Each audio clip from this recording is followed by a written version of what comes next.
Welcome to the Superstar Communicator podcast. My name is Susan Heaton-Wright, a leading impact, speaking and communications expert. My aim is to show you how to make an impact so you will be heard, listened to and respected for career success. Listen weekly to the podcast and go to our website, superstarcommunicator.com. Hello, everybody. This is Susan Heaton-Wright. I hope you're keeping well. And as I have promised, we have got a real gem of a guest on the other end of the internet in the mountainside of Spain, which is really exciting. This gentleman is called Rob Fitzpatrick. He's an entrepreneur of 13 years, the author of 3 books, including The Mom Test, How to Talk to Customers and Figure Out If Your Business is a Good Idea When Everyone is Lying to You, which is used globally by entrepreneurs of all stripes and taught at top universities like Harvard, MIT, UCL, and others. Welcome. Thank you so much for having me. It's a pleasure to be here. Do you know, I am listening to your latest book, The Mom Test, on Audible Books, and it's so like you're already well familiar with my voice then. Oh yeah, it's like having you next to me, coaching me in asking questions. And what a good name and what a good concept, because your mum and I'm a mum of a 20-year-old. I totally get being on the other side, not wanting to crush the aspirations of your son.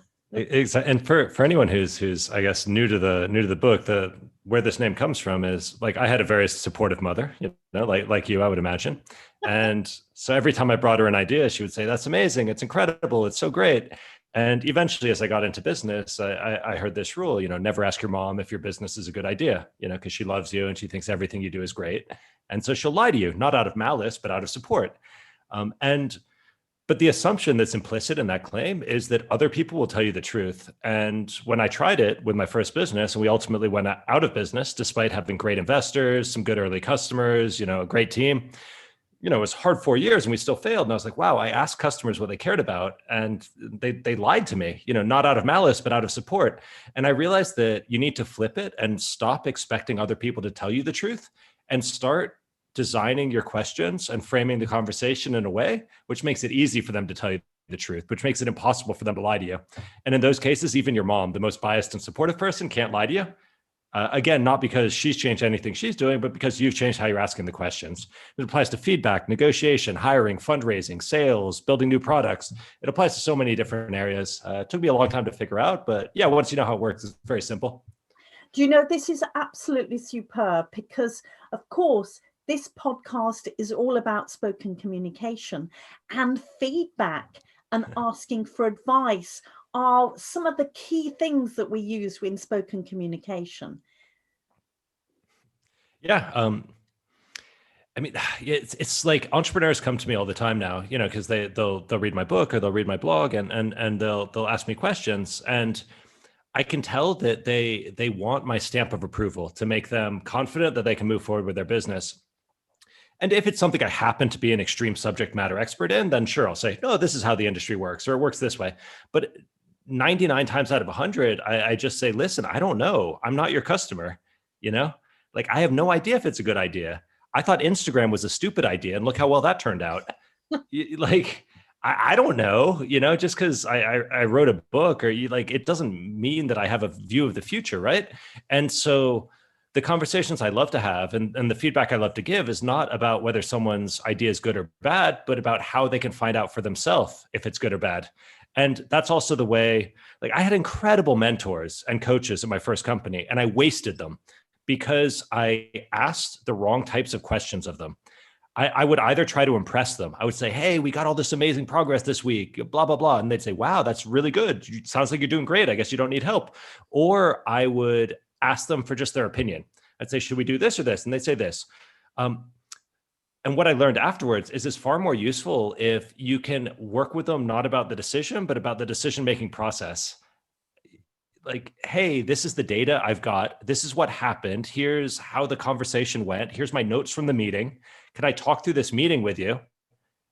Tell you what I'm thinking this means, and let's come to a decision with it together. So you're not sharing the conclusion or the opinion or the judgment. You're sharing the underlying data and the decision-making process. And then you're working on that together. And I've gotten so much more out of the people who are willing to help me once I started approaching it that way.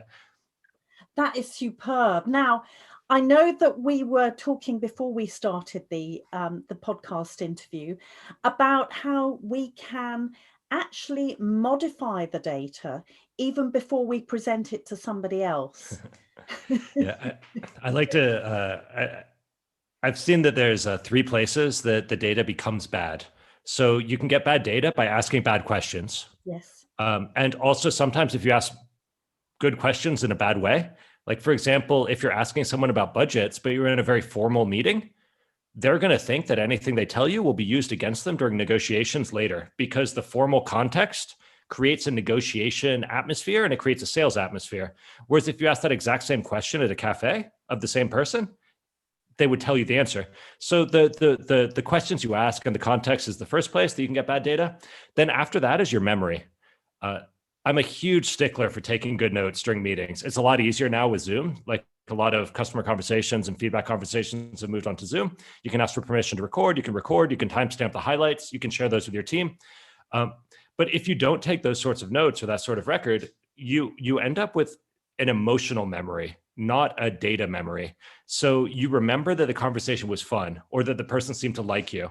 And then your brain, since it can't remember exactly what was said, it translates that positive emotion into intent to purchase. So you think, wow, they liked me. It was a fun conversation. That must mean they're a customer. But that's not true. There's loads of people I like, who I'm friends with, who I admire and who I want to help, but I'm not going to buy their stuff because it's not for me.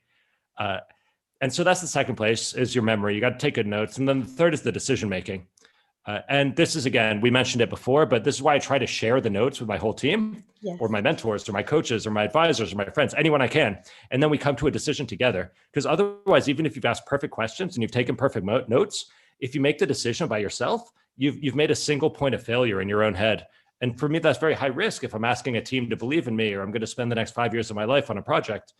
So yeah, I want to do that. And then of course, like sometimes, especially in like I used to be a freelancer or consultant for a little bit, and people would hire me and they'd say, hey, I want you to find out if this is a good idea. Go do customer research. And I would do it and I'd say, great news. It's a terrible idea. You don't need to waste your time. That'll be €1,000, please. And they would say, like, what? What do you mean it's a terrible idea? It's like, listen, I talked to a bunch of people. No one cares at all. Like, they have zero interest in this. They're totally happy with their current solution. Don't waste your time. And they'd go, you're fired. You're terrible at your job. And what I realized is they weren't hiring me to find the truth. They were hiring me because they felt like they needed to tick a box to say that they talk to customers. Yes. And it's like, well, okay, that's not a type of work I want to do, right? Like, and this is why I'm a big believer in the product owner, whether it's the founder, the product designer, the strategic, like someone who's senior, who's in charge, who can make decisions, needs to be the one who's in front of the customers or learning from the customers, at least some of the time, because that's the only way that the bad news gets integrated. And the bad news is the most impactful. That's what you're searching for. The whole point of customer conversations is to find what they don't care about. Because if you can avoid building the what? So often when we send out surveys, perhaps customer surveys, or do a little poll, actually, I'm sure that other people are like me. I'm being honest here. We can bias it to what information we want to get. Yeah, surveys are extremely fragile. Now, surveys are not my specialty. I tried them a little bit and I realized I was getting garbage data, so I stopped doing them. I much prefer having a small number of good, deep, in-person conversations as opposed to statistically significant data that doesn't help me make any better decisions. And also I realized that most of the stuff you can survey for, you can Google for, and Googling is even faster than surveying. So I was like, well, where's the use case here? I do believe in surveys for your existing customers. So to understand people who already like you, because they'll spend the time, they can explain why they made a decision. For existing customers, I think surveys are great. But for people who aren't yet customers, I would much, much rather talk to 5 in person than survey 5 million. And surveys are fragile. I've realized that the specific way you ask a question has so much bearing on the answer you get. you can very easily nudge these conversations off track. And like, I've been doing this like pretty enthusiastically for more than a decade, and people think I'm pretty good at it. I think I'm pretty good at it. And I still screw these conversations up all the time. But if you're doing it live, you can catch yourself because you notice some confusion in their eyes, Yes. or you notice an emotional tick in their face. And you're like, oh, wait. And that reminds you that you've gone slightly off track, and then you can fix it. Whereas with surveys, you don't get the instant feedback about those little mistakes you're making and the way you're asking the questions, and small changes in wording, or even there is some fascinating data about political surveys. And if you just swap the order of the questions, it completely changes people's apparent political beliefs. They're the same questions, they're just in a different order. So to me, surveys are very fragile for getting to the truth, whereas in-person conversations are a little more robust. They're more forgiving of your mistakes, and you're going to make mistakes because this stuff's delicate. And just to let you know, I worked in a market research company for a year before I went off and trained to be an opera singer. And we would be asked to clean the data. So we would alter, take Oh, no. and that would be part of our job, to make sure that it fit in with what the client wanted. So just to let you know, everyone. Yeah, that stuff's distressingly common. I was just reading about sometimes big advertising spends. There just aren't enough impressions in the world to use all the money. So they'll spin up a botnet and get a bunch of bots clicking on ads or viewing ads to use the rest of your budget. Obviously, they're not everyone's a bad actor, and there's good stuff out there too. But yeah, it's I don't know. I want to be in the room. I want to see it myself, and I want the real data. That's just my view. Now, we're human beings, and we all have unconscious bias, and that presumably can lead to feedback and data and information that might not be of value to us when we're making decisions. What's your feeling about that? So the big dividing line I would make is that if you're talking about your idea, you're going to get lied to. Because when you introduce your idea, you also expose your ego, and people realize what's going on, and they don't want to be the one to make you cry. So if you go in and you say, hey, I've got an idea to improve email security. It works like this and this. It's got these features. It's this easy to use.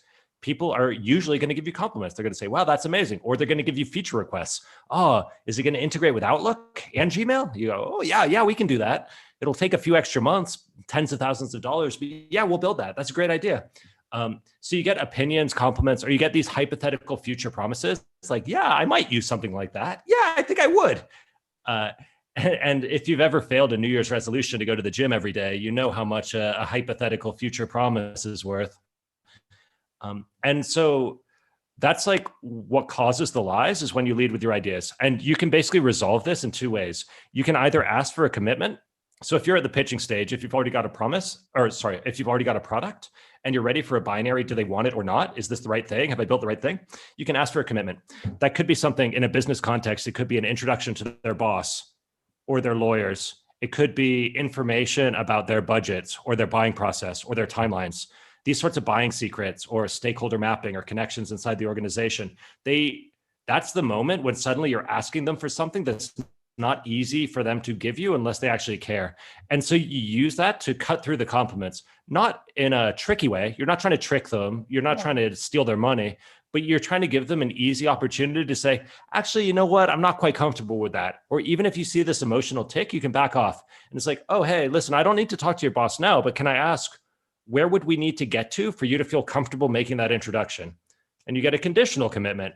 And sometimes they'll say, listen, honestly, this just isn't for us. I don't think I can ever make that introduction. Other times they'll say, well, listen, we can't be your first customer. We're not a risky business. But if you had one or two other customers and you gave us a case study and a one-pager, I can't guarantee anything, but I'll introduce you to my boss at that point. And you go, okay, so at least you know what you're trying to work toward. Yeah.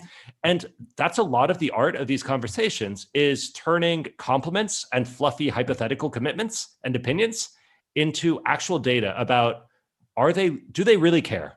Like, everyone already knows how to do this if you've ever dated people, right? It's like you can be annoying and get a fake phone number, but that's not right. Like, and so you're trying to be like, oh no, they're not that interested in me. And then you back away and you spend your time elsewhere. There's this like rom-com myth that you just keep being persistent and it eventually works out, but I don't know. In my experience, that doesn't work in romance, and it doesn't work in business either. It's like much better to find the people who want to talk to you instead of trying to convince the people who hate you that you're great. So anyway, asking for commitments is one way to cut through the lies. And the other way is extremely simple. And this is what the first few chapters of the Mom Test are about. And it's just talk about their life instead of your idea. So again, to use the email security example, you would not say, what do you think of my email security app? You would say, hey, weird question. I saw that like Hillary Clinton just had all her emails hacked. That seems like a disaster. And so now you've opened the topic. They start talking about email security. It's like, oh yeah, that's crazy. She lost the election because of that. It's like, well, listen, do you do anything about your email security? And they go, no, I just ignore it. It's like, well, have you ever thought about doing something? They're like, no, I really don't care. It's like, what about your company? No, we don't care. It's like, okay, they don't care, right? Like that's the negative data that is so precious that you were searching for. And if you start with your idea, you will never get it, never in a million years, because they're going to realize that saying that would crush your dreams.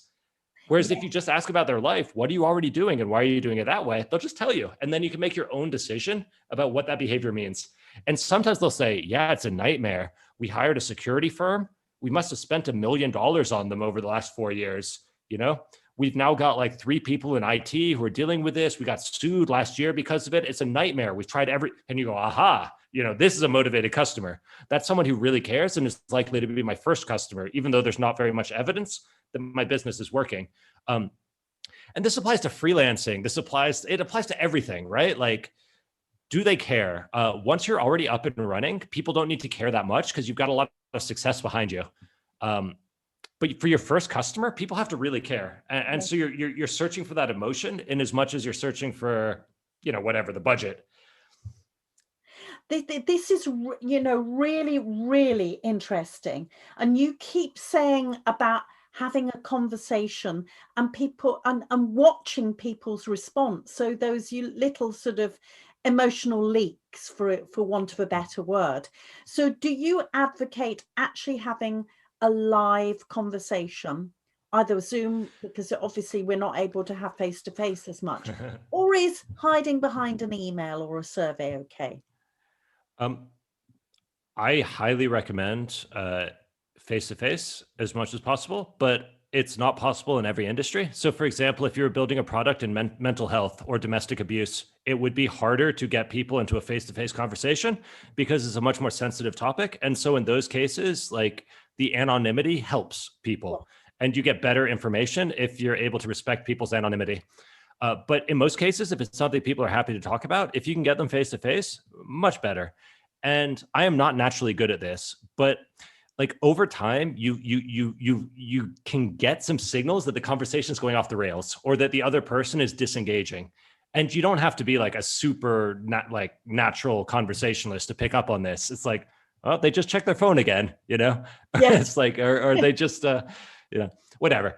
And if you drop in these opportunities for them to easily end the conversation or to back out. So basically you want to flip it. So most people, they've watched too many movies about sales. And so they think they need to force the person to keep saying yes or to continue. They make it difficult to say no. Yes. And that might be fine for sales, whatever. But in the early stages, when you're still trying to figure out if you're building the right thing or if they care at all, you want to make it as easy as possible to say no. And you want to make it hard to say yes, because you want the yeses to mean something. Because also, if you're starting out as an entrepreneur, or if you're in a corporation, you're trying to decide whether or not to invest effort in a partnership or whether to hire someone or whatever. You want to know they really care, because it's going to take a significant amount of your time and attention and energy and resources to follow through on this. And so you only want to spend that resource if the other party is motivated. And the way you figure that out, and the way you figure out if you're building the right product, the right startup, the right whatever, is you make it as easy as possible to say no. So for example, I was talking to a woman who ran a creative agency in London, and I was building some software, and we were doing kind of a basic customer conversation. We'd found some excuse to chat. I'd said, hey, you've got 10 years in this industry. You could help me out so much. I'm trying to build something in this. I don't have anything to sell you. It's not a pitch. But like, if you were willing to share some of your experiences, you could really just save me so many hours. And so, people like that. They like the opportunity to help as long as you're clear about how they're going to help you. what people don't like, if you say, hey, can we just chat for 30 minutes? I guarantee you 100% failure rate. Yes. But if you say, can we chat because you in particular can help me for this particular reason? And if you make it clear, anyway, so we had this chat and I was like asking, how does she run her agency? What's she already doing? Why does she do it that way? What are the problems, et cetera, et cetera. Mom test 101. And she seemed like a perfect customer, right? She was excited. She was passionate. She really cared. She was already trying to solve the problems. And I was in a bit of a pickle because on the one hand, I told her I didn't have anything to sell when really I did. And on the other hand, the product wasn't ready. So I would love to sell it to her in like 3 months. And so I'm trying to think like, okay, well, gosh, is she serious? Is she really a customer or are we just having a fun conversation? Because we'd also gotten along well. We were telling jokes. We were having a good time, right? Maybe that was it. And so I was trying to think like, what's a commitment I can ask for that's appropriate for the stage of where my product is at? And so I was like, okay, it's going to be a time commitment and a reputation commitment. So I said, hey, listen, well, first you ask permission to transition from a learning conversation to a pitch conversation. So at first I said, and I gave her an easy out. Like, this is the important thing. This is the point I was trying to make with my 20-minute monologue. I said, listen, you've already been so generous. You've helped me out so much. Like this meeting, like we're done. Like you've helped me out. It's been incredible. But I'm also building a product in this space, which is dealing with some stuff. It sounds like it would be relevant for you. If you wanted to take another 15 minutes, I'd love to show it to you. But again, I know you're super busy. It's like, we can wrap it here. So I made the no as easy as possible.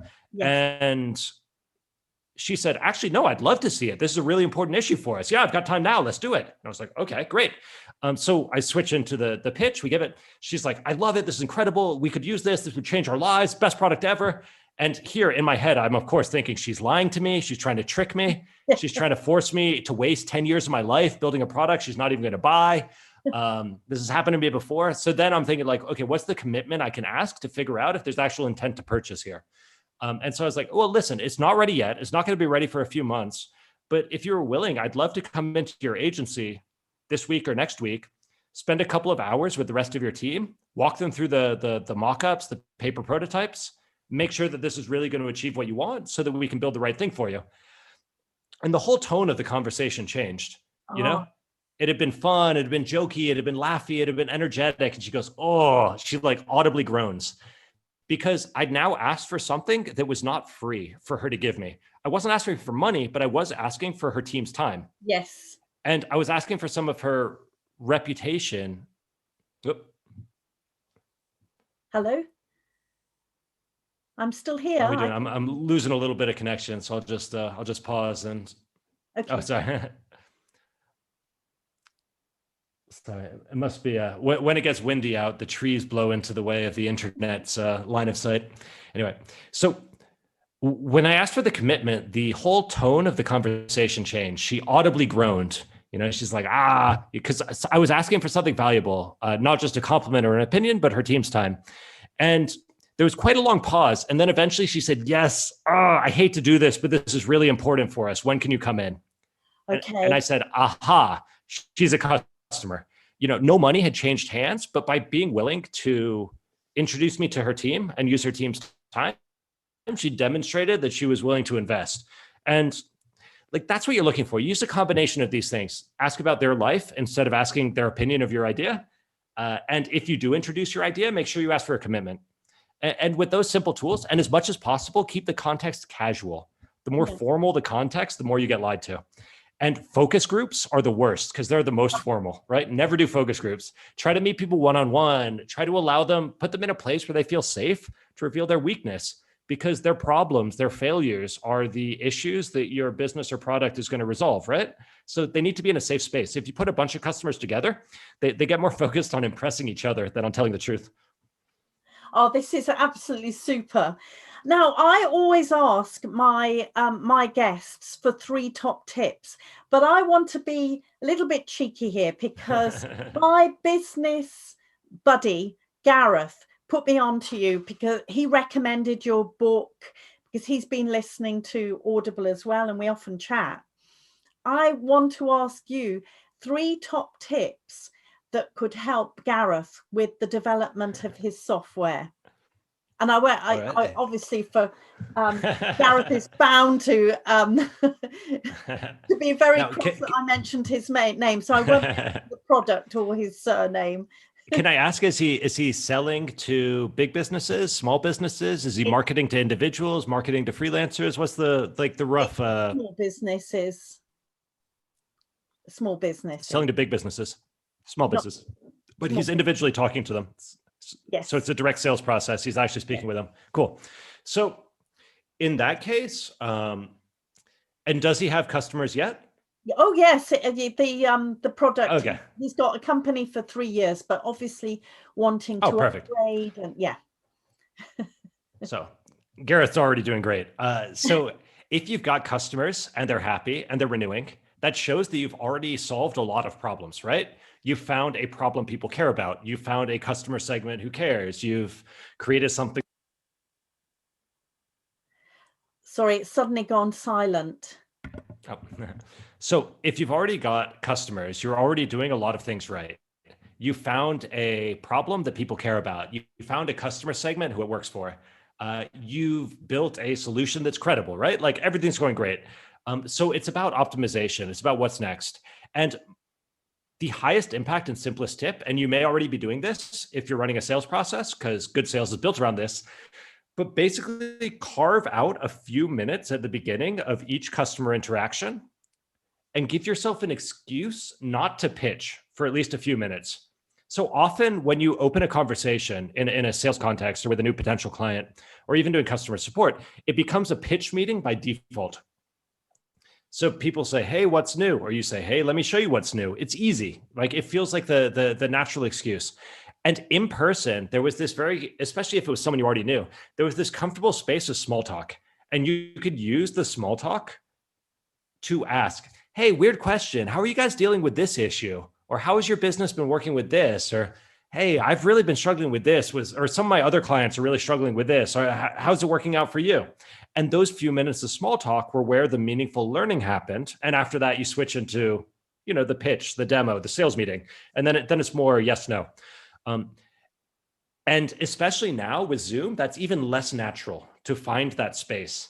But if you can do it, it's an absolute game changer because it allows you to double the value of the time you're already spending, because you're already spending the time on the sales calls. And if you can get this sort of open-ended learning about them also, it helps informs you about, well, what's the next crucial feature? What's the next product? Can we find a way to strengthen our business model? It all comes from that. And the process I use is with my teams is each week, we kind of think, what are the most important things we're trying to learn this week? You can view this in the positive way, like what would be most valuable if we learned it, or you could view it in the negative way, like what's going to kill us if we don't learn it? Like what's the existential risk? And typically when you're first starting a business or a new product, it's all existential risk. And over time, it becomes stable. And then it's about opportunity and upside. But you decide, and I like to have 2 or 3 things I'm trying to learn each week. And it might be like, what are the budgets? Or it might be like, who are the stakeholders? Or it might be like, why are they using Google Docs or Excel instead of our beautiful solution? Like it could be anything, but you have these big learning goals. And it's not a checklist of 20 questions, but it's 2 or 3 topics or areas that you're interested in exploring. Because one of the mistakes I see people make is they get a bit too clinical and they go, question 1 of 20 on a scale of 1 to 5. But now all you're doing is an in-person, inefficient survey. Like, think of it like, and I'm kind of going off topic. I'm sure Gareth doesn't need this advice, right? He's already in business and doing well. So I'm sure he's way past this, but it might be relevant for some other listeners. My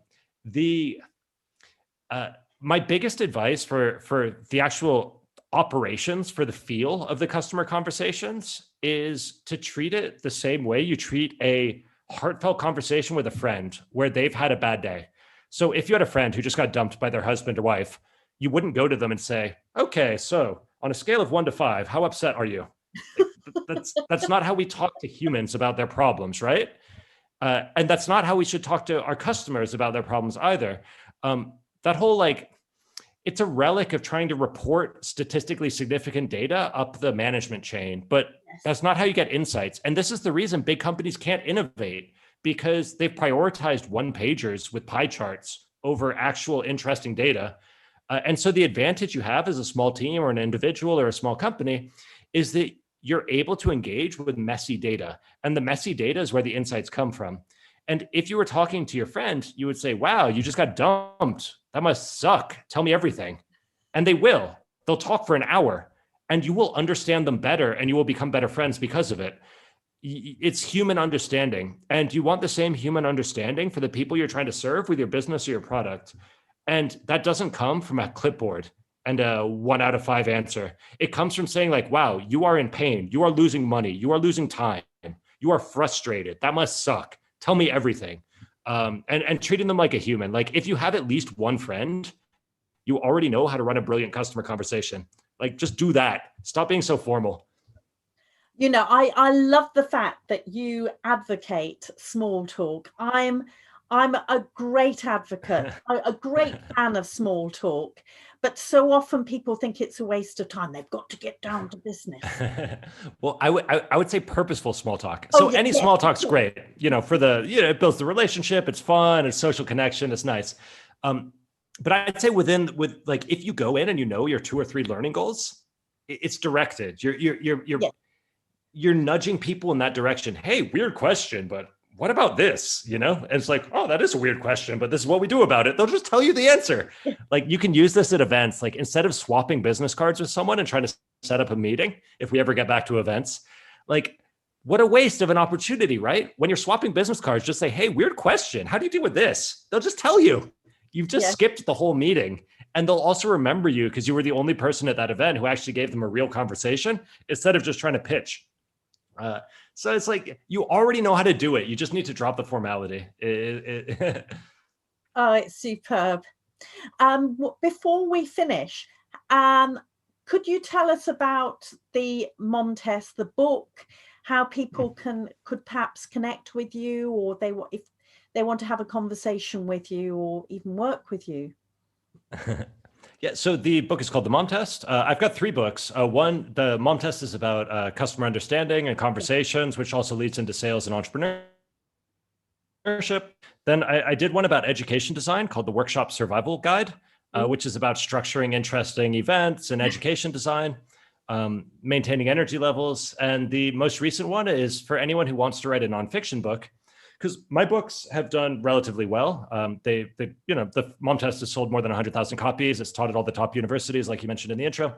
And that's because of the way they were designed. I didn't write them like a book. I designed them like a product. And it's pretty easy to replicate. And it totally changes the growth dynamics and profitability of nonfiction. So that's what the current book's about. And that's called Write Useful Books, writeusefulbooks.com. But they're all on robfitz.com. And my email's rob@robfitz.com. I'm easy to track down. And if you've got questions about any of this stuff, if you find me and shoot me a note, I'll record a little video with my answer and post it to my YouTube channel and send you a link. So I always love hearing from people. If you've got any extra questions, and I will answer if I'm able. And if I'm not, I will try to point you in the right direction to someone who can answer. Oh, that's brilliant. So everybody, think of a question to ask Rob, because he's out there. This is the real thing. This chap has got so many ideas. He's totally flipping the idea of feedback and asking for advice and things like that. This is genius. Very, very kind of you to say. I'll try to live up to it someday. Oh, stop it. You're being a little bit English about that, even though you're not English. That's what we do.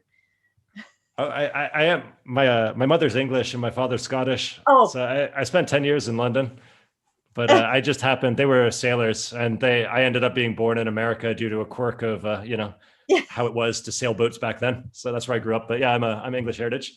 Oh, right. Okay. So that's where that comes from, that over modesty. It has been an absolute honor to interview you today, Rob. Is there anything else that you would like to share with the audience? Yeah, if you want to write a nonfiction book, definitely check out writeusefulbooks.com. We've got a little community of authors. There's like 40 of us who are working on our books together. We're having fun. It's a pretty supportive group. It would be fun to have you there. And then on the actual customer conversations or the entrepreneurship, my final piece of advice would be that it's a hands-on skill like skateboarding or pottery. and you're not going to be able to learn it perfectly from a book or from a podcast, and this will help you recognize your mistakes and hopefully identify them sooner and start correcting them.